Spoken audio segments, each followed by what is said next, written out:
Critical thinking.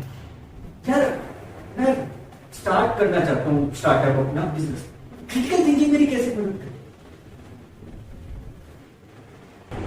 हाँ जी, so guys की हाल चाल। आज का हमारा टॉपिक है how critical thinking could help in business, in data entrepreneurship, in startup, in brands, etcetera etcetera etcetera, sponsorship, बहुत कुछ। देखो, क्रिटिकल थिंकिंग एक बहुत इंपॉर्टेंट रोल प्ले करती है किसी भी बिजनेस। अगर आप खुद का एक स्टार्टअप करना चाहते हो या खुद का बिजनेस स्टार्ट करना चाहते हो तो डेफिनेटली आपको क्रिटिकल थिंकिंग करना आना चाहिए। अगर आपको क्रिटिकल थिंकिंग करना आ गया तो आप बहुत सही ढंग से डिसीजन लेना सीखो। अरे कैसे कैसे उपाय में सारा सीखो। क्रिटिकल थिंकिंग में बहुत सारी चीजें इन्वॉल्व होती है, लेकिन हम ऊपर से अगर कहें तो क्रिटिकल थिंकिंग में सबसे पहला तो यही है कि हमें डिसीजन मेकिंग आना चाहिए, सिचुएशन को संभालना और उसे हैंडल करना आना चाहिए, क्रिएटिविटी होनी चाहिए, क्यूरियोसिटी होनी चाहिए। ये चार चीजें कैसे होंगी मैं बोल सकता हूं। देखो लाइफ में ना क्या होता है, हमें अलग अलग प्रॉब्लम के सोल्यूशन ढूंढने, फिर उसी से हमारा स्टार्टअप भी बनता है, उसी से हमारा बिजनेस, उसी से हमारा ब्रांड। किसी की सिचुएशन हमारे लिए आइडिया बन जाती है अपना खुद का सोल्यूशन लेने। क्योंकि अगर आपके पास किसी की प्रॉब्लम का सोल्यूशन है तो हो सकता है कि वो सोल्यूशन आप औरों के लिए भी बेनिफिट कर सकते। अब वो कैसे करोगे? या तो उस सोल्यूशन पे आप रिसर्च करो कि उसके बारे में जानकारी निकालो कि आप जो सोच रहे हो सोल्यूशन, क्या उस आइडिया को, क्या उस चीज को किसी और ने किया है? अगर किसी और ने किया भी है तो उसने कैसे किया है? जब आपको ये चीज समझ आ जाए कि अगर किसी ने सोल्यूशन दिया है उसका, मतलब मार्केट में लॉन्च कर दिया, तो उसने किस ढंग से उसे लॉन्च किया, क्या उसने स्ट्रेटेजीज अपनाई है, क्या उसने चीजें अपनाई। और अगर आपको सब देखने के बाद ये लगता है हाँ बात तो सही है लेकिन मैं इससे भी इंप्रूव कर सकता, तो कर लो भाई स्टार्टअप। लेकिन क्रिटिकल थिंकिंग में सिर्फ रिसर्च ही नहीं इन्वॉल्व होती, डिसीजन मेकिंग ही इन्वॉल्व होती, क्यूरियोसिटी और क्रिएटिविटी भी इन्वॉल्व होती। लेकिन क्या होता है जब हम क्यूरियोसिटी में आते हैं, क्यूरियस मतलब किसी चीज के लिए उत्साहित हो जाते हैं तो बहुत ही ज्यादा उसके लिए क्यूरियस होते हैं। लेकिन हमें अपनी क्यूरियोसिटी को स्टेबलाइज करना, स्टेबलाइज मतलब क्यूरियोसिटी इतनी होनी चाहिए कि हम उसे हैंडल कर सकें। और क्रिएटिविटी इंप्रूव करने का तो सिर्फ मेडिटेशन एक तरीका। अब अगर आपको सपोज किसी बिजनेस में डिसीजन लेना, जैसे सपोज आपको एक नई स्ट्रेटेजी अपनानी है बिजनेस में, मार्केट में, या कि इससे कोई इसका प्रॉफिट हो जाए, मतलब हमारा प्रोडक्ट और सेल हो जाए या फिर हमारी सेल्स इंक्रीज हो जाए, क्या करें ऐसा कि सेल्स इंक्रीज हो जाए? तो आप उसके लिए क्या करोगे? मार्केट रिसर्च करोगे। देखो भाई मार्केट में क्या ट्रेंड चल रहा है पता चले, आप मार्केट के ट्रेंड देखोगे और फिर ये देखो कि और लोग उस पे, मतलब और बिजनेस के जो ओनर्स हैं वो उस पे किस किस तरह की मार्केटिंग स्ट्रेटजी को यूज करें। फिर आप वो सारा ब्रेनस्टॉर्म करोगे और आपके पास अगर टीम है, बंदे हैं, तो उनसे डिस्कस करोगे, वो कुछ आइडियाज देंगे, then you will take the decision. Because यही एक सही तरीका है ब्रेनस्टॉर्मिंग करने का एंड देन डिसीजन लेने। अगर इंस्टेंट डिसीजन दोगे कि आपको लग रहा है कि हाँ भाई सही है, तो वो आपके लिए माइनस पॉइंट बन सकता है। अगर आपको प्लस पॉइंट बनना है तो क्रिटिकल थिंकिंग करना सीख लो, ताकि आपका बिजनेस में बेनिफिट हो, नुकसान हो लेकिन इतना ना हो कि वो आपके पर नुकसान बन जाए, मतलब आपके लिए प्रॉब्लम बन जाए। आप नुकसान उतना उठाएं लाइफ में या बिजनेस में जितना आप झेल सकें। अगर आप रिस्क ले लेंगे एकदम से, इतना रिस्क कि आप ओवरली थिंक करके डिसीजन लेंगे, तो क्या बनेगा? वो आपका फाइनेंशियल रिस्क बन जाएगा। फाइनेंशियल रिस्क का मतलब है कि वो आपके लिए ही नुकसान हो जाएगा। मतलब अभी तो कुछ टाइम प्रॉफिट दे रहे हैं, क्या पता बाद में नुकसान हो जाए और फिर वो नुकसान इतना ज्यादा हो जाए कि जितना आपने प्रॉफिट कमाया उससे ज्यादा नुकसान हो गया। वो है ना डायलॉग चुटकी मूवी का, 35 लाख को इन्वेस्ट किए थे, 36 लाख का घाटा कैसे हो गया? तो वो वाली बात।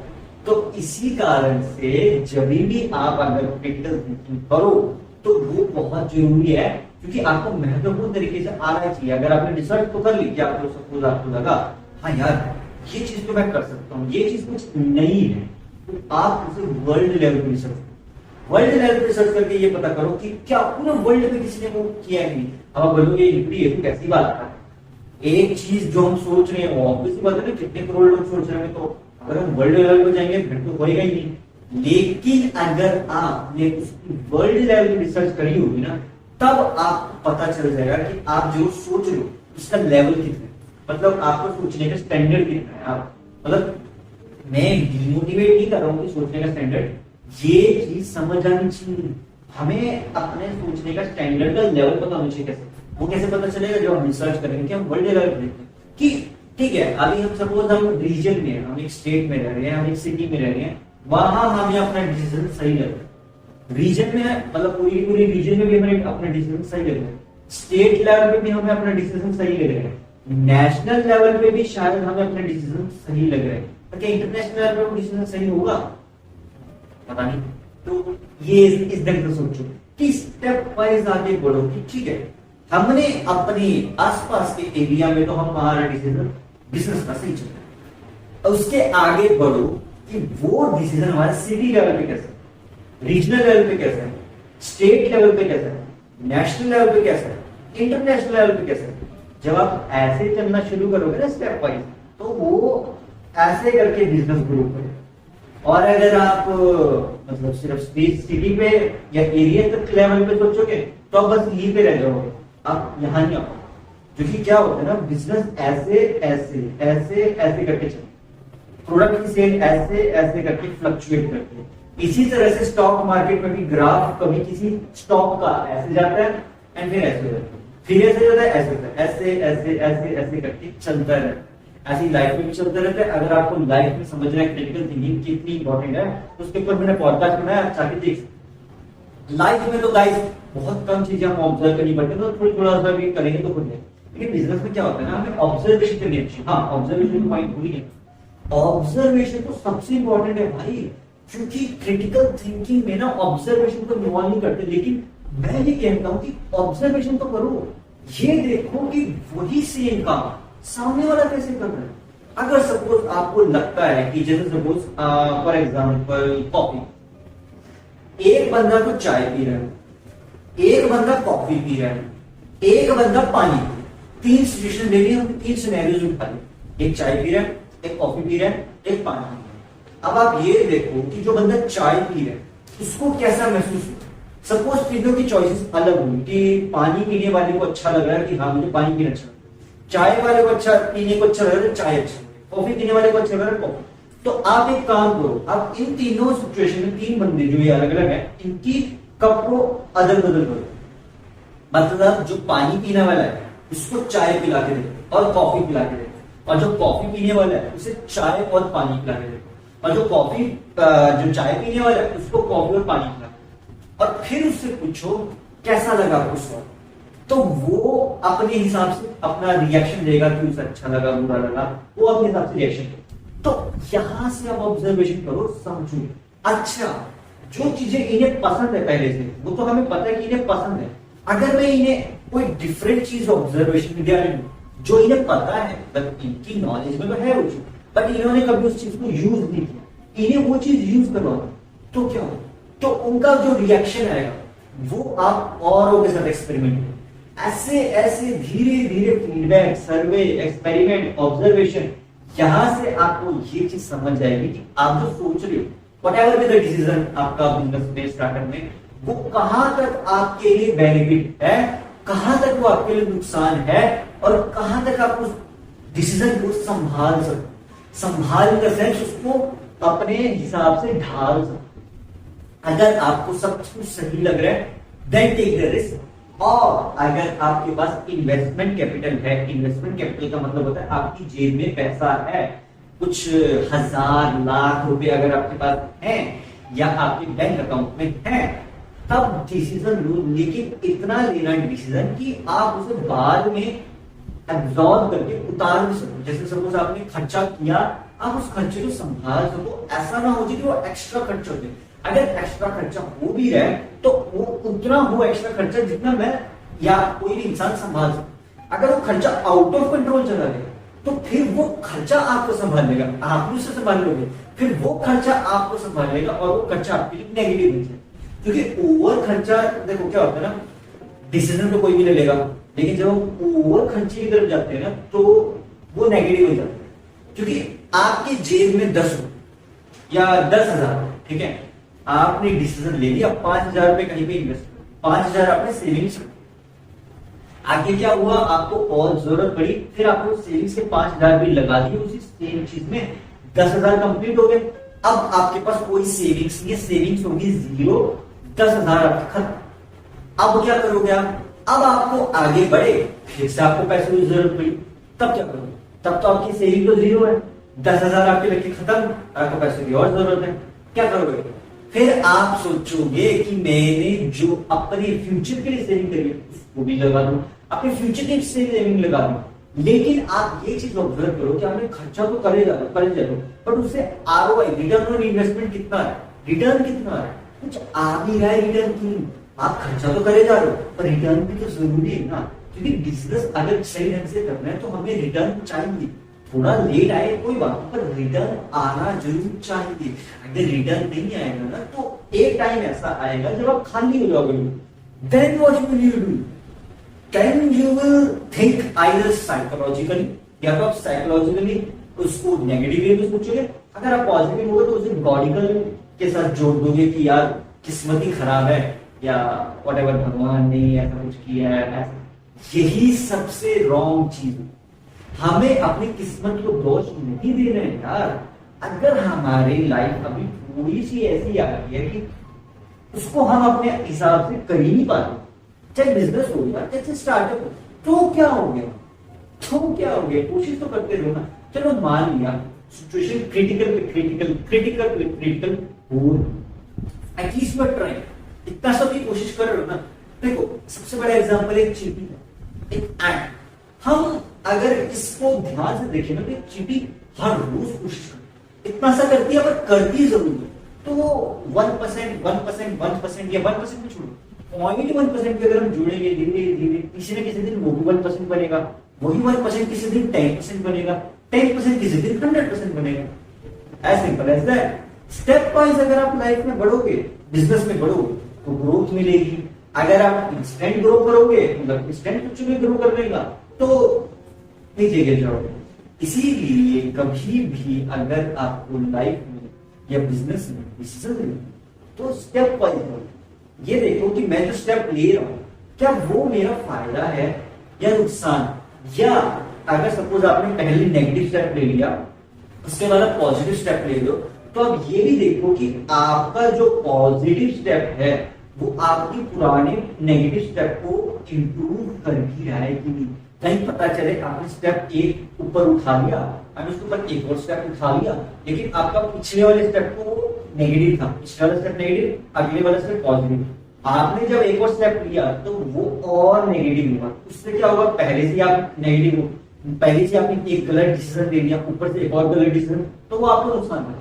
लेकिन अगर आपने पहले से एक गलत डिसीजन लिया है, उसके ऊपर एक अच्छा डिसीजन ले लिया, उसके ऊपर एक और अच्छा डिसीजन ले लिया, थोड़ा सा इम्प्रूव, तो वो आपको ग्रो करेगा। लेकिन अगर आप नेगेटिव के ऊपर पॉजिटिव के ऊपर नेगेटिव करोगे तो नुकसान है। क्योंकि नेगेटिव और पॉजिटिव अगर मैथमेटिकल की लैंग्वेज में करें, minus plus is equal to minus, ठीक है, minus plus is equal to minus. तो ये हो गया माइनस डिसीजन, ये हो गया प्लस डिसीजन, माइनस ही हो गया अभी, माइनस में आपको फायदा तो हुआ। आपने एक और माइनस डिसीजन ले लिया तो माइनस माइनस माइनस तो और भी ज्यादा आपको नुकसान करेगा। तो इस ढंग से देखो ना कि हमें डिसीजन कैसे लेना है, minus plus plus, plus minus minus नहीं करना है, माइनस प्लस प्लस, ठीक है। ये थोड़ा सा तो इग्नोर करो, जो ये बस ऐसी है कि यार मैथ में हमने पढ़ा कि माइनस प्लस प्लस होता है, प्लस माइनस माइनस होता है, माइनस माइनस माइनस होता है, नहीं माइनस माइनस प्लस होता है, प्लस प्लस प्लस तो ये उस ढंग से। तो आप कोशिश ये करो कि अगर आपको दो डिसीजन नेगेटिव है तो जुड़ के आपको ग्रो करें, एक ना एक टाइम पे आप उसके आगे पॉजिटिविटी ले, नहीं तो नेगेटिव। अब आप बोलोगे कि यार ये कैसे पॉसिबल है, माइनस माइनस तो प्लस होता है, प्लस माइनस माइनस होता है तो माइनस में जाएगा, लेकिन आपका प्लस में तो आएगा नहीं, उस ढंग से भी सोच के लेते। प्लस भी तो आया ना बीच में, नेगेटिव आया फिर से। तो ये तो लाइफ है, लाइफ में और बिजनेस में तो चलता ही रहता है, माइनस प्लस तो चलते ही रहते हैं। अगर आप माइनस प्लस के खेल को ही नहीं समझ सके तो फिर कैसे बिजनेस करोगे, कैसे लाइफ को जियोगे? लाइफ में तो भाई बहुत उतार चढ़ाव होते हैं, बहुत ज्यादा बिजनेस में ऊपर नीचे होता है। तो अगर आपका बिजनेस में ऊपर गया तो आप खुश हो, नीचे गया तो परेशान हो जाओगे। यही तो हमें नहीं होना है। अगर वो नीचे भी गया परेशान नहीं होना, उस टाइम उसका सोल्यूशन ढूंढे कि उसे इम्प्रूव कैसे किया जाए, ना कि परेशान होना। परेशान होकर कुछ नहीं मिलता। ग्रो करने के लिए शांति से सोचना पड़ता है, क्रिटिकल थिंकिंग लगानी पड़ती है, क्यूरियोसिटी क्रिएटिविटी से सोचना पड़ता है हम कैसे ग्रो करें। अब सबसे बड़ा एग्जांपल ले लो डेटॉल और सेवलॉन का। डेटॉल कंपनी और Savlon company same product based, ठीक है, एंटीसेप्टिक लिक्विड, लेकिन फिर भी डेटॉल और सेवलॉन का अपना खुद का ब्रांड कैसे सेट है? भाई डेटॉल ने ये बोला कि जब उसकी कोई भी लिक्विड है वो अपनी बॉडी पे लगाते हैं तो उसे जलन। तो डेटॉल ने क्या सोचा यहाँ पे सोल्यूशन कि जैसे नीम कड़वा होता है तो उसने बोला अगर आपको जलन हो गया तो ये आपका बेनिफिट। तो लोगों के दिमाग में क्या गया, उनको रीजन मिल गया, आपने रीजन दे दिया उन्हें प्रोडक्ट खरीदने का कि हाँ यार ये बात तो इसने सही कही, ना कि नीम कड़वी चीज हमेशा अच्छी होती है, हमें पता है पहले से। तो आपने डेटॉल की उस एड को देखा और आपने बन गए उनके फैन, बस बन गया प्रोडक्ट। सैवलॉन ने क्या किया, सैवलॉन ने उसको और भी ज्यादा इंप्रूव करने के लिए जैसा है वैसे ही, तो लोगों ने फिर सैवलॉन की तरफ देखा कि हाँ यार ये जैसा है वैसे ही है, स्टेबल है, तो बस फिर वो उसके साथ हुए। लेकिन इसी तरह से अलग अलग ब्रांड्स, अलग अलग प्रोडक्ट एक जैसे नहीं होते। कोई नेगेटिव भी बहुत ज्यादा डिसीजन ले लेता है, कोई नेगेटिव ब्रांडिंग कर लेता है, तो नेगेटिव ब्रांडिंग तो यू नेवर नो।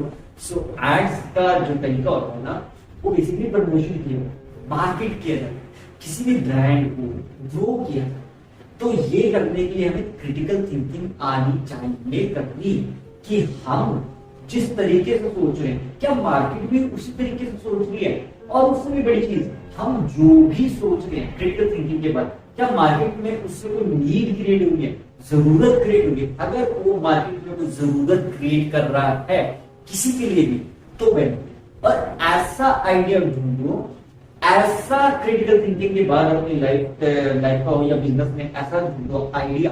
ये बोनस पॉइंट बता रहा हूं मैं कि क्रिटिकल थिंकिंग के बाद ऐसा आइडिया ढूंढो जो आइडिया के बारे में जानते तो सभी हैं पर किया किसी, जानते सभी हैं किया किसी ने। जैसे मैंने वो चाय कॉफी और पानी वाला एग्जांपल दिया था, एक बंदा tea lover, coffee lover, water lover, उनके आपस में इंटरचेंज कर दिए, उनके स्वाद बदल गए, तो उन्हें कुछ नया ट्राई करने को। ये है यूनिकनेस, ऐसे ढूंढी जाती है यूनिकनेस, क्रिएटिविटी लगा के, क्यूरियोसिटी से, और फिर डिसीजन लिया जाता है रिसर्च करने के साथ, ताकि आपका जो क्रिटिकल थिंकिंग है वो आपको आपका डिजायर्ड लाइफ दे सके, प्लस वो आपका जो प्रोडक्ट है वो औरों का फायदा कर सके। अगर वो फायदा करेगा तो वो आपको बदले में ट्रस्ट देगा, और अगर आपको लोगों का यकीन, विश्वास, ट्रस्ट मिल गया तो ग्रोथ भी मिलेगी, and then you might become a next business tycoon. But ये तभी होगा जब आप साइलेंटली, कामली, शांत दिमाग से डिसीजन लोगे, क्योंकि जितने भी बिलियनर्स हैं, ट्रिलियंस हैं, करोड़पति, खरबपति जितने भी हैं वो सब के सब मेडिटेशन करते हैं, शांति से डिसीजन लेते हैं और सोच समझ के काम करते हैं। सोच समझ के क्या होता है, क्रिटिकल थिंकिंग, महत्वपूर्ण तरीके से सोचना कि हम स्थिति में किसी भी सिचुएशन में उसका सोल्यूशन कैसे निकालना।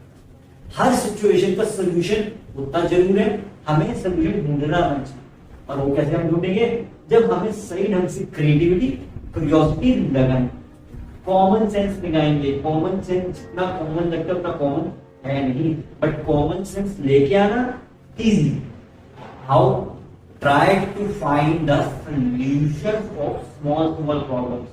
If you are able to find the solution of small problems in your life, then it will improve your critical thinking, it will improve your creativity, it will improve your curiosity. Plus, it will help you to take the decision wisely. And if you are able to research whatever decision you have taken, whatever work you have done, after that you are researching for it, that it can improve more. If you think in that way that you need to improve more and more and more and more, then it will become more beneficial not only for you, for everyone else. Then maybe you could become a bigger or mega star. Then also if you think of more solutions, then it could become a global icon. For example, NVIDIA. NVIDIA सबको पता है कि laptop के अंदर होता है। आज के टाइम में $1 ट्रिलियन कंपनी है। कैसे किया उन्होंने? क्रिटिकल। फेसबुक एक सोशल मीडिया वेबसाइट थी 2005 में। आज के टाइम में फेसबुक हर कोई जानता है। कैसे बना इतना mega? Critical. Same example YouTube का है। 2005 में उसने वीडियो अपलोडिंग प्लेटफॉर्म्स का भी आप देख रहे हो या पॉडकास्ट सुन रहे हो, तो ये प्लेटफॉर्म स्टार्टिंग में कुछ भी नहीं, बहुत छोटे, बहुत बेसिक।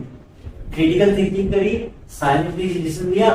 आज के टाइम में टाइम जरूर लगा, बट आज के टाइम में की मार्केट कितनी है वो हर कुछ। तो मार्केट में टिकना आसान नहीं है मेरे भाई। अगर मार्केट में टिकना है तो क्रिटिकल थिंकिंग करनी आनी बहुत बहुत बहुत जरूरी है। यूं समझ लो आपके लिए क्रिटिकल थिंकिंग ब्रह्मास्त्र का काम का। चाहे आप बिजनेस कर रहे हो, स्टार्टअप कर रहे हो, चाहे आप ब्रांड के साथ कोलैबोरेट कर रहे हो, स्पॉन्सरशिप कर रहे हो, अगर आप ये क्रिटिकल थिंकिंग का ब्रह्मास्त्र आपके हाथ में आ गया और आप इसे चलाना सीख गए, तो भाई आप फिर अर्जुन की तरह ना तीर चलाना सीख जाओगे। अर्जुन हो गए या कर्ण की तरह अच्छे लेवल पे तीर चलाना सीख जाओगे लाइफ में और बिजनेस में। लाइफ में और बिजनेस में अलग अलग जरूर है, पर तरीका बिल्कुल सेम है भाई। थोड़ा सा बिजनेस में और मार्केट में अलग है, लाइफ में थोड़ा सा अलग है, लेकिन अगर आप इस चीज को जोड़ लो, लाइफ और बिजनेस में दोनों में क्रिटिकल थिंकिंग ले आओ, भाई लाइफ तो ग्रो करेगी करेगी, बिजनेस भी ग्रो करेगा और आपको हैप्पीनेस मिलेगी और desire life. That's all what I want to say. If you want to live the life to the fullest, if you want to live the life the way you want, then do critical thinking. How you can achieve critical thinking? Meditate and think wisely to choose. ठीक है guys, so that's it for today for this podcast. मिलते हैं किसी next podcast में, तब तक के लिए stay fit and stay healthy. Bye bye.